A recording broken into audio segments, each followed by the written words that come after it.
Good morning. It's great to be with you as we go into this coming week. This week, my guess is, and you'll probably know by the time you're listening to this, is that we'll be moving to level 3.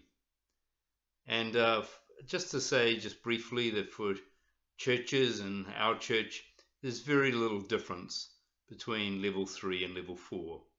There are some conditions on which funerals and weddings can take place, but with only 10 people and with no people in a high-risk category. But for most things, we'll just continue communicating through the telephone and through the internet. I was very touched last week reading that article about Rob Fife in the New Zealand Herald. Rob, when he was CEO of Air New Zealand, and he didn't really know me at all, but sent me this lovely little memo. This was back in the time when I was under a lot of criticism for billboards at my former parish in St Matthews in the city. And Rob just sent me this little note saying something like, sort of hang in there. You know, it was just a lovely, supportive little note that taught me a lot about when others are going through times of intense criticism, how to be supportive. But the article that was written by Fran O'Sullivan in the Herald talked about Rob's role in the current situation, being that interface between the government and private sector around business and responding to the virus. And what touched me was the number of people that Rob has been in contact with and have come on board, business leaders of all different hues, coming together as kind of like a team.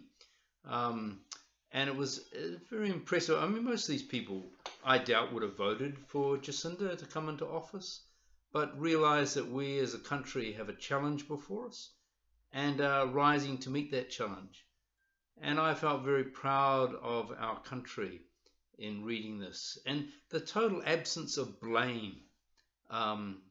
You know, when I read the papers in the morning, there's a lot of blaming going on in countries overseas.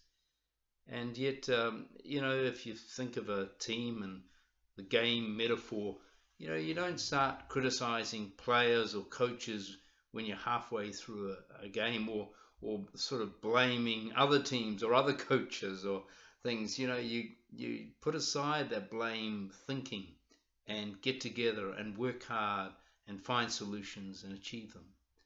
And it feels to me that our country is on track to do that. And I feel very proud of us. So anyway, as you go into this week, I wish you every blessing, and I hope you have a lovely isolating week and connecting through Zoom or telephone, whatever, with friends and family and those you love. Take care.